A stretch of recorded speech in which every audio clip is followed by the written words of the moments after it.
2013. Amid continuing turmoil and crises, it was a year of major strides for diplomacy as the United Nations worked to negotiate peace, instill hope, and define a sustainable future for all.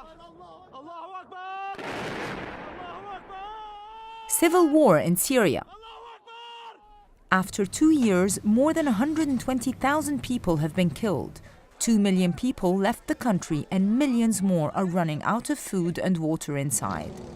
The UN and its agencies did everything to assist the people, despite tremendous security and logistical challenges. The World Food Programme, for example, used brief lulls in the fighting to send food to the trapped civilians. In August, the world was shocked to hear about a large-scale chemical weapons attack, killing civilians and even children. After months of deadlock, the Security Council finally united to endorse the expeditious destruction of Syria's chemical weapons program and to call for all parties to negotiate a political solution to the crisis. UN Secretary-General Ban Ki-moon. This is not a license to kill with conventional weapons. All the violence must end. All the guns must fall silent. UK Foreign Secretary William Hague. The failure of the Council to tackle the crimes committed on a daily basis has resulted in a culture of impunity in which a brutal regime believed it could get away with murdering its own men, women, and children. Syrian Ambassador Bashar al-Jafari. All states have to abide by this resolution. All states, including those neighboring countries of Syria, who are providing haven and supporting the terrorists and the armed groups into my country. The UN established a joint mission with the Organization for the Prohibition of Chemical Weapons, OPCW, to secure and destroy Syria's arsenal, an operation on a scale that had never been tried before. The deadly chemicals would be shipped outside Syria for destruction, yet finding a country to take them was no easy task at all. Just before starting their dangerous mission, the inspectors woke up to a surprise. OPCW Inspector Kieran Carey. The OPCW, as an organisation, has been awarded this year's Nobel Prize, Peace Prize. Congratulations. Now get back to your tasks. There are tight deadlines to meet. Excellent. All right. The first ever high-level meeting of the General Assembly on nuclear disarmament heard a keynote address by Iranian President Hassan Rouhani. The world has waited too long for nuclear disarmament. The indefinite possession of nuclear weapons cannot be tolerated, nor can their complete elimination be further delayed. US President Barack Obama urged that words must be matched by actions. But I do believe that if we can resolve the issue of Iran's nuclear program, that can serve as a major step down a long road towards a different relationship, one based on mutual interests and mutual respect. After lengthy negotiations, 6 world powers and Iran reached an initial agreement that calls on Iran to curb its nuclear activities in return for limited relief from sanctions. Another historic landmark, the adoption of the International Arms Trade Treaty aimed at reducing the illicit flow of weapons to warlords and criminals. More than half of the member states have signed the treaty, including the largest arms exporting country in the world, the United States. US Secretary of State John Kerry. This is about keeping weapons out of the hands of terrorists and rogue actors.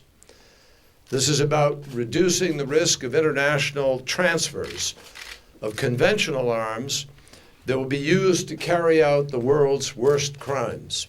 Terror attacks from Boston to Nairobi shocked and saddened the world. Fear of terror led to distrust and provided an excuse for widespread internet and cell phone surveillance programs which affected ordinary citizens and world leaders alike. Brazil called on the UN to play a leading role in protecting privacy in cyberspace. President Dilma Rousseff. Tampering in such a manner in the affairs of other countries is a breach of international law It is an affront to the principles that must guide the relations among them, especially among friendly nations. Middle East peace talks.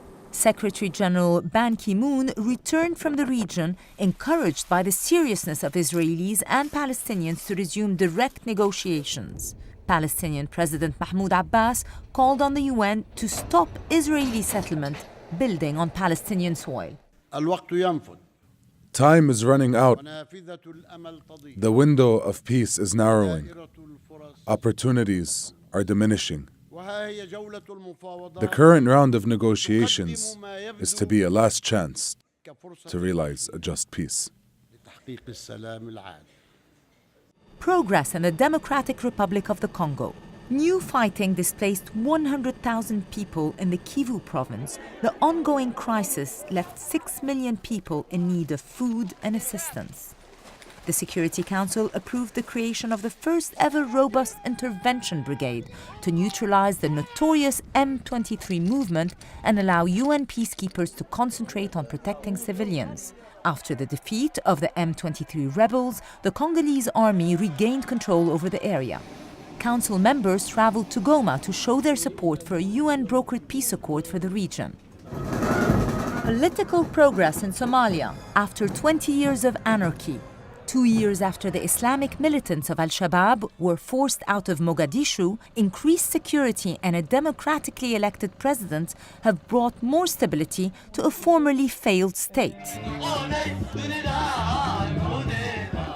Still, there are setbacks, like an Al-Shabaab suicide attack on the UN compound in Mogadishu, which claimed the lives of 15 people. The UN Security Council authorized to increase the African Union peacekeeping force to 22,000 soldiers and expand logistical support to combat insurgency in the Horn of Africa. The UN Mine Action Service trained the Somali police to detect and safely destroy 15,000 bombs and other remnants of war. Businesses and foreign investments now boom in Mogadishu, and Somalia has officially begun to export livestock again for the first time in 20 years. Progress in Mali. Massive turnout in presidential elections showed the will of the Malians to move on after the recent occupation of the north. In June, government and rebel Tuaregs signed a peace accord, and the UN's integrated stabilization mission helped to protect civilians in a still volatile security situation on the ground. In the fragile Sahel region, people need peace, development, and jobs. Secretary General Ban Ki-moon and World Bank President Jim Yong Kim traveled to the area and pledged $1.5 billion in investments for an integrated Sahel strategy. Forgotten crisis in the Central African Republic. The complete breakdown of law and order left millions of people cut off from assistance. The African Union sent an African-led support mission in October, and in December, the Security Council authorized the deployment of new forces to stem suffering, insecurity, and violence. Angelina Jolie, Special Envoy of the High Commissioner for Refugees, urged the Security Council to have zero tolerance for sexual violence. Rape, as a weapon of war, is an assault on security. And a world in which these crimes happen is one in which there is not and never will be peace. Special Representative on Sexual Violence in Conflict, Zainab Bangura. Today, it is still largely cost-free to rape a woman, child, or man in conflicts. Sexual violence has been used through the ages precisely because it is such a cheap and devastating weapon. Women and girls are raising their voices for their rights. Malala Yousafzai, the Pakistani girl who was shot by the Taliban a year ago for claiming her right to go to school, celebrated her 16th birthday, now called Malala Day at the United Nations. Let us pick up our books and our pens. They are our most powerful weapons. One child, one teacher, one book, and one pen can change the world. Tragedy in the Mediterranean. Hundreds of African migrants died when their ship sank near the island of Lampedusa. the UN General Assembly adopted a resolution to call for countries to protect the human rights of migrants and stop abuse and exploitation. Progress against hunger. 20 million people reached food stability in 2013, yet 1 in 8 humans still faces chronic hunger.